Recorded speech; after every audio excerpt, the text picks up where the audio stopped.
Here, vanoggend kom buig ons weer voor U in nederigheid en ons het nie baie woorde nie, Here. Ons sien vanoggend dat ons lewe moet maar eintlik net 'n getuienis wees van wie U is. En dat dit nie oor ons gaan, Here, maar dat dit alles oor U gaan. Heilige Gees, ons wil vra dat U vanoggend in U groot krag en almag dit vir ons elkeen 'n besondere ondervinding sal kom maak om 'n ontmoeting met U te hê. Here, ons wil nou stil raak. En ons wil alles wat hierdie week gebeur het en die naweek wat ons gehad het, wil ons uit ons gedagtes uitskuif en ons wil ontspan en ons wil ons toespits op U woord en op U Gees. Heilige Gees, ons pleit by U dat as U nie met ons kom praat nie, dan help dit nie ons preek nie. As U nie met ons kom praat nie, dan help dit nie ons probeer en ons verhouding met U vorentoe gaan nie. Here, maar dis alles U wat dit kom doen. As ons nou gaan lees van Johannes die Doper en die verhale wat hy vertel het en sy prediking wat hy vir mense gegee het, dan wil ons ook op die klippe rondom hom gaan sit, Here. En ons wil iets uit sy boek uitvat om ook te weet, dis hoe ons lewe moet inrig.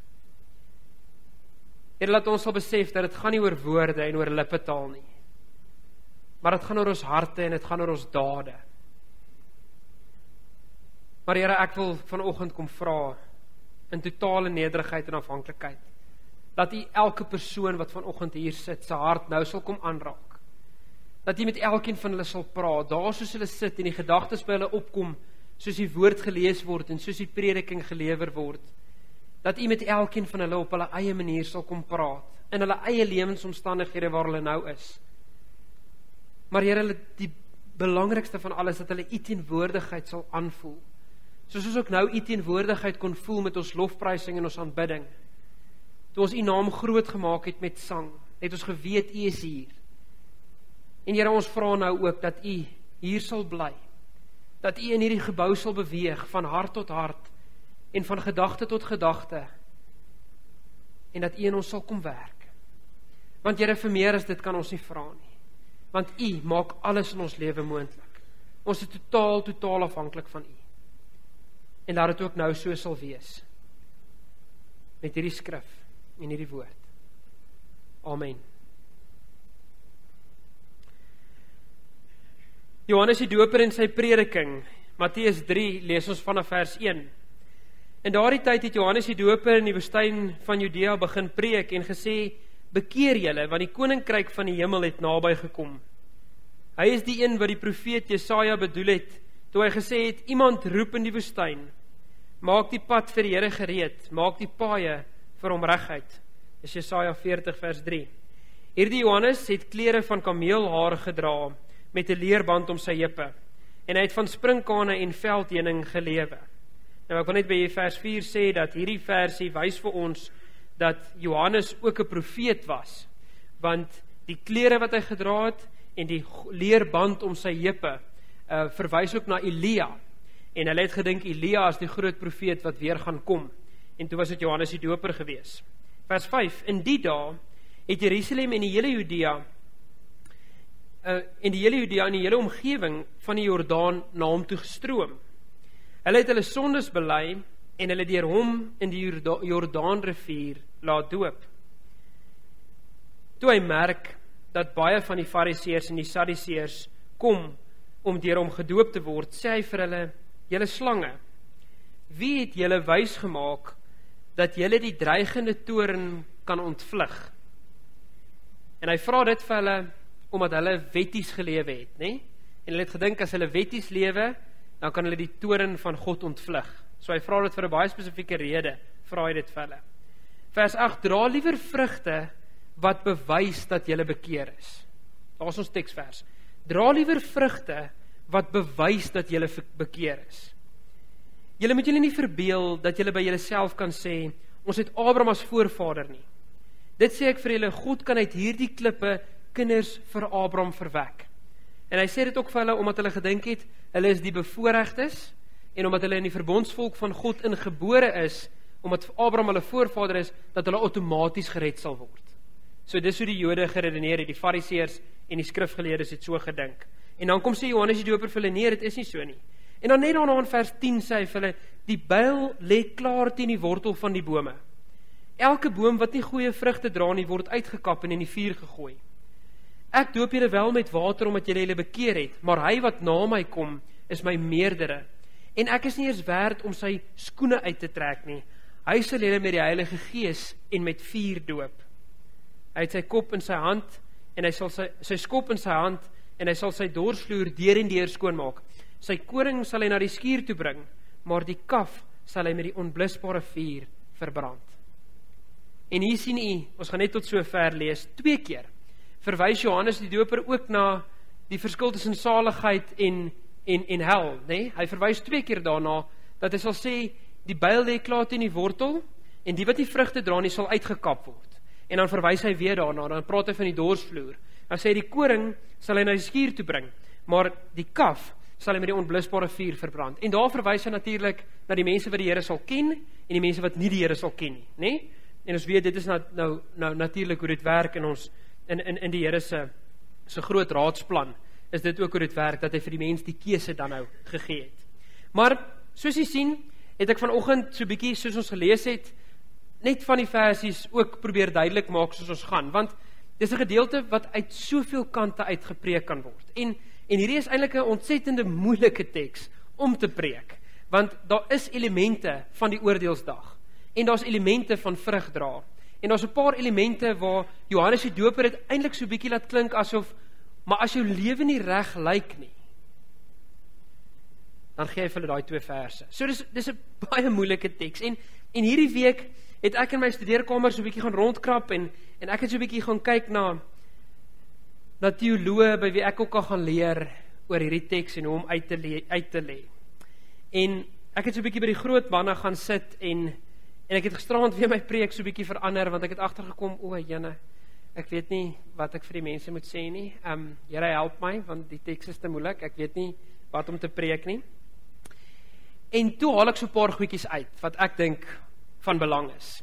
En soos ek sê, jy kan klomp ander goed ook uitgehaal word, maar ek dink op die plek waar ons in ons adventreeks is dit wat die Here vir ons wil kom sê.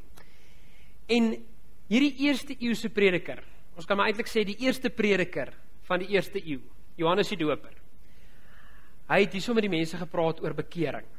En ten diepste gaan hierdie teks oor bekering, en hy sê, bekeer julle, want die koninkryk van die hemel het naby gekom.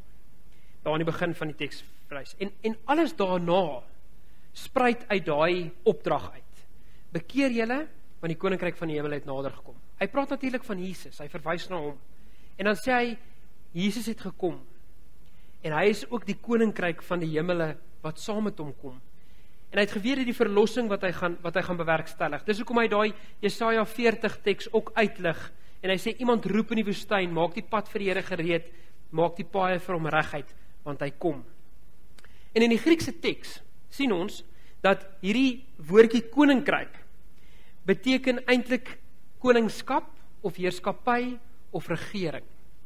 So wat Johannes die Doper eintlik vir hulle sê is, bekeer julle, want Jesus se regering, se koningskap, se heerskappy, het naby gekom. En dan verwys hy natuurlik na Jesus. En hy probeer eintlik vir die volk sê, dat julle wag eintlik vir Elia, en dan na Elia verwag julle nog 'n Messias wat gaan kom. Hy probeer eintlik vir hulle sê, maar daar is ons die een, waaroor al die profete geskryf het. Hierso kom die een wie ek nie eens werd is om sy skoene los te maak nie. Hy het gekom. En hy het nou gekom en julle moet hom herken, julle moet hom raak sien, want hy is die verlosser van die wêreld, hy is die Messias. En hoor jy nou, soos ek het gesê het, vandag nog, kan ons gesprekke met mense voer en sê, maar sien jy hom raak, want hy is jou verlosser. Bekering. Leef jy soos iemand wat Christus raak gesien het? Of sien jy hom net as nog 'n mens wat in die geskiedenis geleef het, wat aan 'n kruis gesterf het op Golgotha, soos waar daar baie mense aan kruise gesterf het in daai tyd, dit was niks vreemd nie? Sien jy hom net as nog een van hulle, of sien jy hom as iemand wat werklik daar is? En daardeur sê ons eintlik vir mense, laat God toe om Here te wees in jou lewe. Dis wat Johannes vir die mense kom sê, hy kom sê vir hulle, laat God toe, laat Jesus toe, en erken hom as die Christus, as die Messias, as Immanuel, God met ons, het ons ook in ons foto gesê. En hy probeer vir hulle kom sê, maar dis die een wie julle moet raak sien, want hy is die een wat jou gaan kom red. Nie die wet nie, nie jou getroue lewe om elke streepie van die wet na te kom nie, maar hier kom die een wat jou gaan kom red. Hy is die een wat genade gaan kom bring. En ons kan eintlik vir mekaar vandag vra, as die Here vandag sou kom, is daar iets waar ek sal spyt wees in my lewe wat ek dalk nie gedoen het nie, of iets wat ek gedink het, ek sal dit nog in my lewe wil verander. Maar as ek vir jy so kan vra, as die Here vandag sou moes kom, sou jy heeltemal reg wees en sê, nie netwendig net uit 'n geloofsoogpunt uit nie, maar ook uit 'n lewensoogpunt uit. Om te sê, maar ek het gedoen wat ek wou doen. Ek het reggemaak met mense wie ek moes regmaak. Ek het liefde betoon aan mense na wie die Here my toe gestuur het.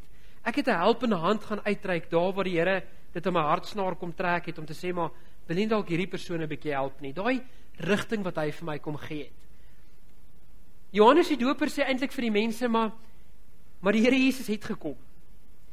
En nou moet julle gereed wees vir hom.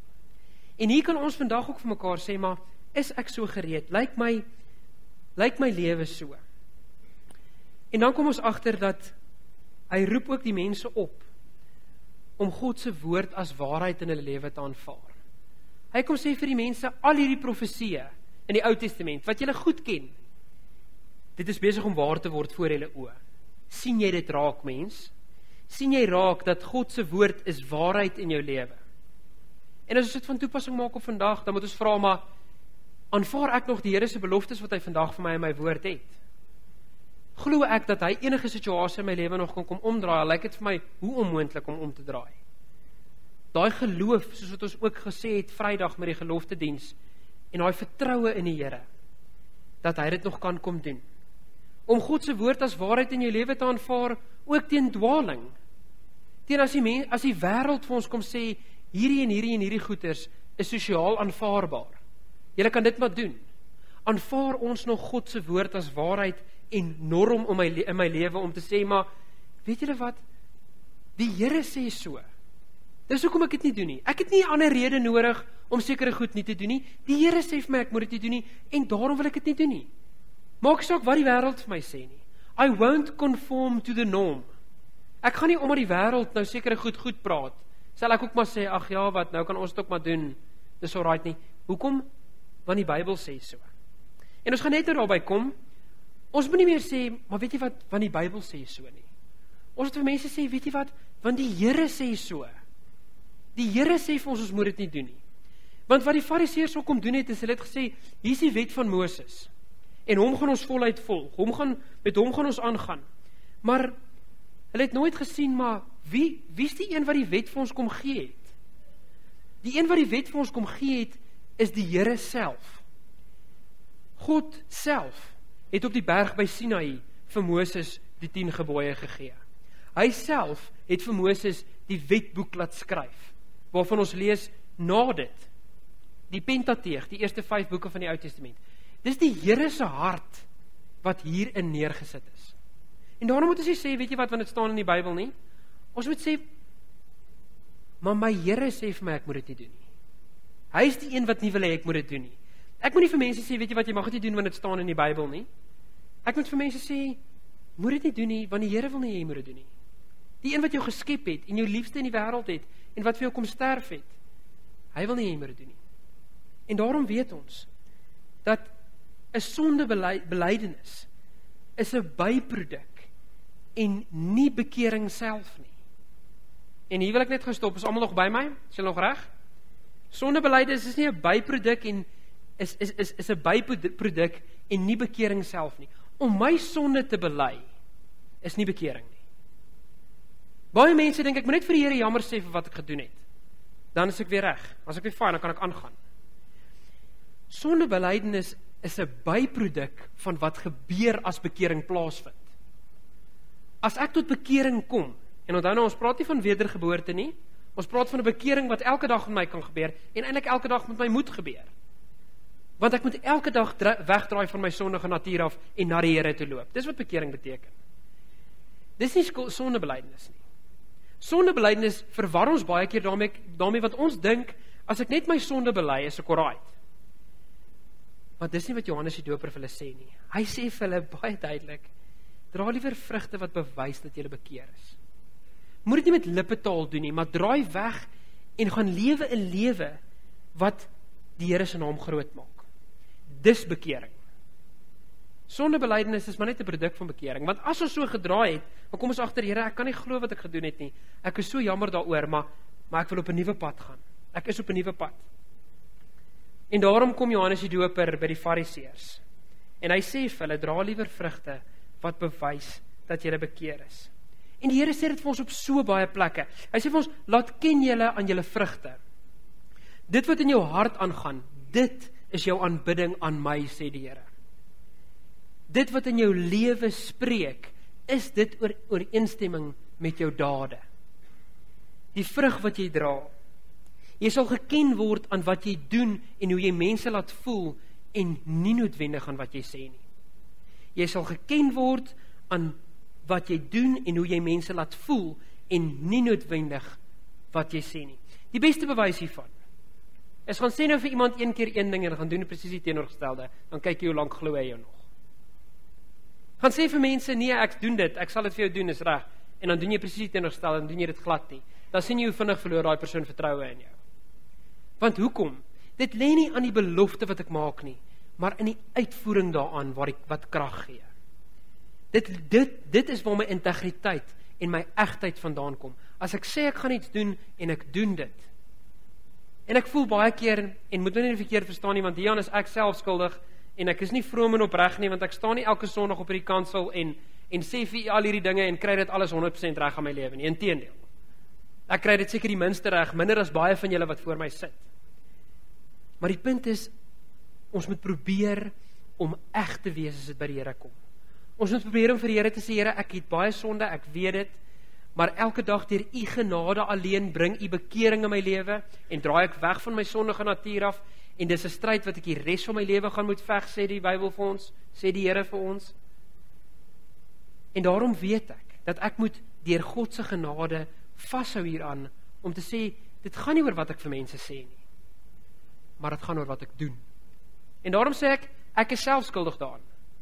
Maar dit gaan daaroor of ek kan vir mense sê, weet julle wat, ek wil in 2017, wil ek 'n ander side in my lewe toon. Ek wil my hart verander, en ek wil hê die Here moet my kom help daarmee, om mense anders te behandel. En die volgende persoon wat jy weer behandel jy weer nie reg nie.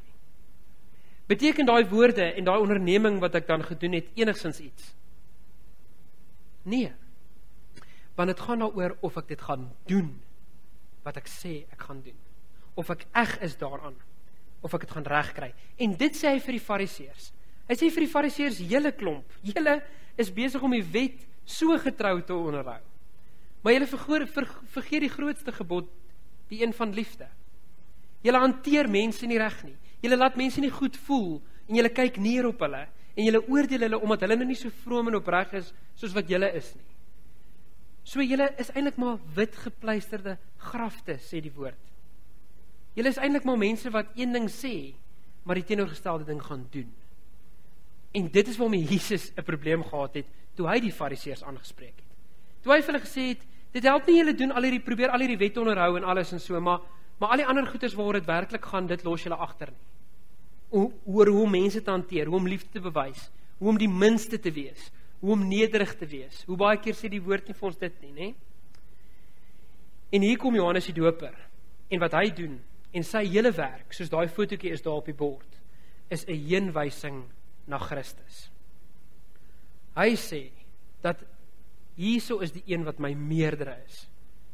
Ek is nie eens werd om vir hom 'n slaaf te wees, en om sy skoene los te maak nie. Hy is my meerdere.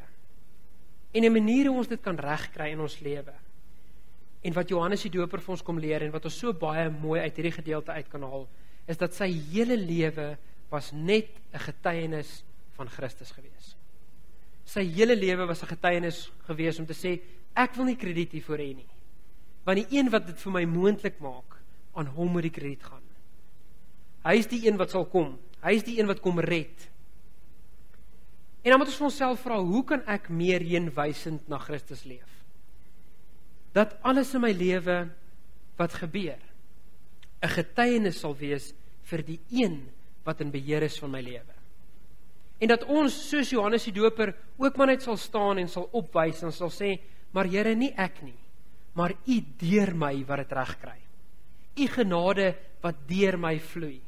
Ek is maar net die instrument.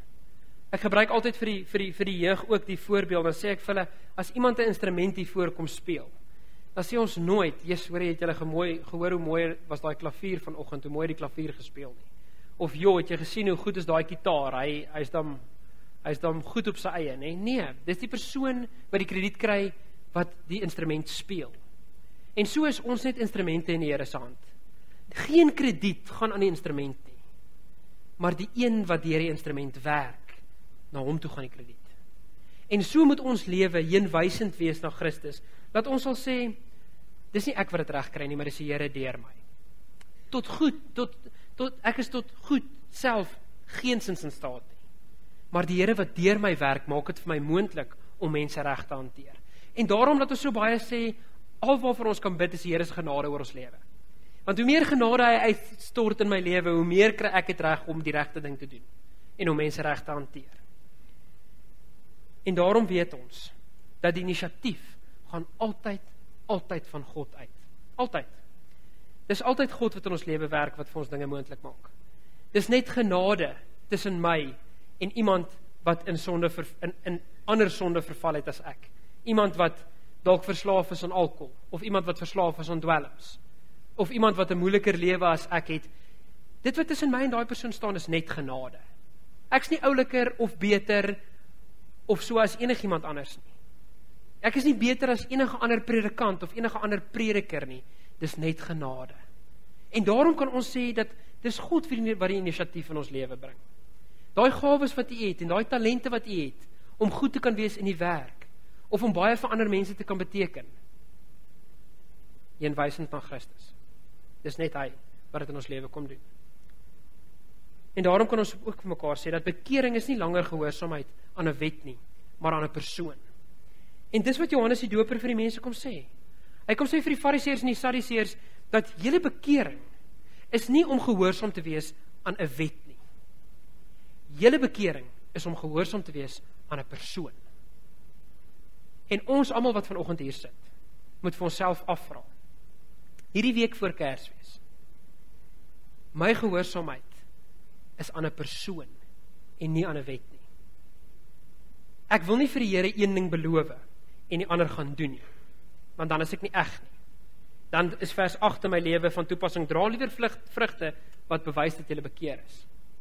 So waar is die bewyse, kan ons vir mekaar vra. En selfs nou die bewyse is ook net genade.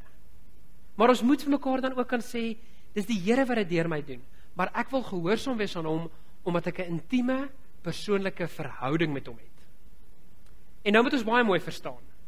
Ek en Johan het 'n ruk terug, ek het dit al vir u vertel, het 'n ruk terug gevra, maar hoe gaan ons mense in ons eredienste hou, wat gaan ons doen, hoe gaan ons meer mense in ons eredienste toe trek, en so, wat gaan ons doen daaraan? En ons het vir weke lank het ons gepraat hieroor en gedebatteer en gevra, moet ons nie ons musiekbediening verander nie, moet ons nie kategorie dienste begin, waar ons in die oggend vroeg diens is 'n formeler diens, en ons tweede diens is 'n informeler diens, of ons aanddiens dalk 'n informeler diens nie, tot ek eendag so voor my rekenaar gesit het, en voor my Bybel gesit het, en ek kon duidelik agterkom, dat die Here vir my kom sê het, jy vra die verkeerde vraag. Jy vra, hoe gaan ek mense in die erediens kry? Maar jy moet eintlik vra, hoe lyk my lidmate se verhouding met die Here? Want as jy daai vraag gaan antwoord, gaan daai vraag outomaties verdwyn. Want as iemand absoluut en totaal en al uitverkoop is aan die persoon en nie aan die wet nie, dan sal hulle kerk toe kom. Dan sal dit vir hulle 'n prioriteit wees om hulle Skepper te kom aanbid.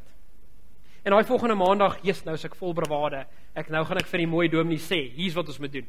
En ons kom in die leraarsvergadering en ons gaan sit daar en ek sê vir hom, dominee Johan, ons vra die verkeerde vraag. Ons vra, hoe gaan ons mense in ons erediens kry? En dis wat al die ander kerke vra. Want die antwoord op daai vraag is om 'n groter show op te sit. Ons musiekbediening moet beter wees. Ons liturgie moet beter uitgewerk word. Dit moet beter word, want as dit beter word, dan gaan die mense kerk toe kom. Toe sê ek vir hom, oom, ons is eintlik maar net besig om ons verbruikerswese te voed. Want ons maak dit vir die mense, as dit nie op standaard is, dan kom ek nie kerk toe nie. En dis nie om aan 'n persoon gehoorsaam te wees nie. Dis om aan 'n wet gehoorsaam te wees, want ek moet kerk toe gaan. Maar ek wil ook kerk toe gaan waar ek daarvan hou. Het gaan nie meer oor die persoon nie. Waar ons eintlik moet sê, maar ek wil die persoon kom aanbid. Want dit gaan oor my verhouding met die Here en nie oor enigiets anders nie. En ek sê vir Dominee Johan, kom ons vra die vraag. Hoe gaan ons lidmate nader aan die Here kry? Want as ons lidmate nader aan die Here gaan kry, dan gaan dit ons kerkbywoning probleem ook uitsorteer. Dit gaan ons offergawe probleem uitsorteer. Ons geldstories. Want iemand wat absoluut uitverkoop is aan die Here en die persoon aanbid, hy weet waar sy seëninge vandaan kom. En hy weet vir wie om sy seëninge terug te gee. Hy gaan nie 'n probleem hê om offergawe te gee nie. So 'n persoon gaan weet, maar ek weet dat die Here gee vir my so baie en hy sê vir my, jy kan 9/10 daarvan hou. Ek wil net 'n 10de daarvan hê. Iemand wat absoluut uitverkoop is in die Here en wie se verhouding met hom reg is, gaan dit verstaan. Hulle gaan weet, maar dis hoekom ek offergawe gee. Ek gee dit vir die regte rede en ek gee dit met die regte hart gee ek dit vir die Here. Dan gaan ons ook nie sukkel met diakens nie. Ons gaan nie sukkel met as 'n diaken nie by iemand uitkom nie, dan gee hulle nie meer offergawe nie. Hoekom? Want as daai persoon dit regtig vir die Here wil gee, dan sal hulle dit regtig vir die Here gee. So waaraan werk ons? Ons werk aan ons verhouding met die Here. Met ander woorde, toe sê ek vir Dominee Johan, as iemand by hierdie kerk instap, elke Sondag en elke diens, maak nie saak watter instrument ons gebruik nie, maak nie saak hoe ons liturgie lyk nie, ons wil hê daardie persoon moet 'n persoonlike ontmoeting met die Here hê. Want dis nie die Here wat iemand se hart kan verander. Ek kan dit nie doen nie. Dominee Johan kan dit nie doen nie. Ek kan myself blou preek en dit gaan nog steeds nie gebeur nie. Net die Heilige Gees kan dit doen, want ek sien daartoe tot in staat nie. So wat wil ons doen? Ons wil 'n lidmaat by die Here se voete bring, want die Here gaan hom verander. En toe ek dit vir Dominee Johan sê, toe was dit die mees opgewonde wat ek hom nog ooit in sy lewe gesien het. En julle weet, hy word nie baie opgewonde vinnig nie, né? En hy was so verskriklik opgewonde. Hy sê vir my, dit wat jy nou sê, was die beste argument wat ek in baie, baie jare by enigiemand gehoor het. En dit is toe ons begin het om te sê, dis die Here wat mense kan verander. En al wat ons wil doen is, ons wil iemand by die Here se voete kry. Ons wil in 'n erediens sê, iemand moet die Here se teenwoordigheid ervaar. Want is net hy wat dit gaan kan verander. En dan kan ons begin werk om vir mense te sê, jy kom nie kerk toe om 'n wet te kom aanbid nie. Jy kom kerk toe om die Here te kom aanbid, om 'n persoon te kom aanbid. Die drie enige lewende God wat spreek in jou lewe. Daarom weet ons dat elkeen van ons wat vanoggend hier sit, en Johannes die Doper kom sê dit vir mense, bekering elke dag is om te sê, ek doen dit nie vir mense nie. Ek doen dit vir 'n persoon van Jesus Christus, die persoon van God. En dit verander ons hele siening oor ons geloof. Want dan kom ons agter, ek het 'n verhouding met die Here. En uit my verhouding met die Here uit, wil ek sekere dinge nie meer doen nie. En wil ek sekere ander dinge graag doen. Want hy vra dit van my. En ek wil doen wat my Skepper behaag. Uit sy genade uit natuurlik alleen, maar dis hoekom ek dit doen. En dan kom ons agter, ons doen dinge vir die regte redes. En dan kom ons agter wat bekering werklik is. Want dan weet ons, dat bekering is 'n aanvaarding van die heerskap en koningskap van Jesus in my lewe, die persoon. Ons weet bekering is nuwe denke oor God, oor sonde en oor geregtigheid. Dat ek anders kan dink oor my sonde, want ek kan bid die drie enige God wat my reeds daarvan kom verlos het. En dat ek nie skuldig te voel daaroor nie, maar dat ek my lewe voluit vir hom wil leef uit vrymoedigheid uit. Dat ek wil kerk toe kom, dat ek my offergawe wil gee, dat ek wil stilte tyd hou, want ek wil dit vir die Here doen. Dan kom ons agter dat bekering is veranderende gedrag. Want dan verander jou hele siening daaroor en jy sê, maar ek doen dit nie meer omdat ek dit moet doen of omdat ek skuldig voel daaroor nie. Ek doen dit omdat ek dit wil doen. Want die Here sê in elk geval vir ons, moenie iets doen as jy skuldig voel daaroor nie. Want dan doen jy dit met die verkeerde motief, met die verkeerde hart. En dan ewe skielik gaan jy agterkom, hier verander my gedrag nou. Deur die genade van die Here wat ek toegebid het, kom verander hy my hart. Hy verander my gedrag, want dit wat in my hart omgaan, dit bepaal jou hele lewe, sê Spreuke vir ons. En dan kom ek agter, maar ek doen nie hierdie goed omdat ek dit moet doen, ek doen dit omdat ek dit wil doen. Ek wil in die oggend opstaan en kerk toe gaan, want ek wil die Here aanbid. Ek wil agter my tafel gaan sit en uit my woord uit lees, want ek aanbid 'n persoon wat lewe en wat alles in my lewe moontlik maak, wat elke dag saam met my is en wat elke situasie in my lewe kom stem. En laastens kom ons agter dat bekering is voortgesette vervulling met die Heilige Gees. Want ons kan dit nie sonder hom regkry nie. Ek kan nie bo staan en vir julle vir ure besig hou uit die woord uit. Nie dat ek so baie weet nie, maar net dat ek so baie kan praat. En julle gaan nog steeds voel, maar okay, dis nou goed en wel als wat jy vir my gesê het, maar as die Heilige Gees nie gaan werk nie, dan swoeg ons te vergeefs. En daarom is bekering 'n voortgesette vervulling met die Heilige Gees. Ek moet elke dag vir die Heilige Gees vra, Heilige Gees, kom vul my. Kom maak my vol van u genade en van u liefde, dat ek sal weet hoe om ander mense te hanteer, dat ek sal weet hoe om ander hoër as myself te ag, dat ek sal weet hoe om u te aanbid, hoe om vir u te bid, sê Romeine 8 ook vir ons, nee? Die Heilige Gees pleit vir ons met versigtinge by die Vader. Laat ons dit so sal doen, want dan gaan dit oor die persoon en nie oor die wet nie. En ek hoop ek kan u motiveer in hierdie week voor Kersdag, om Sondagoggend hier te kom sit en te sê, ek kom aanbid 'n persoon, wat vir my gebore is op hierdie dag, en vir my kom sterf het, sodat ek kan lewe, en daarom aanbid ek hierdie persoon. Ek wag in absolute afwagting hierdie week, om die persoon te kom aanbid, wat my redding kom bewerkstellig het, en daarom wil ek my hele lewe vir hom teruggee. Natuurlik deur die werking van die Heilige Gees. Amen.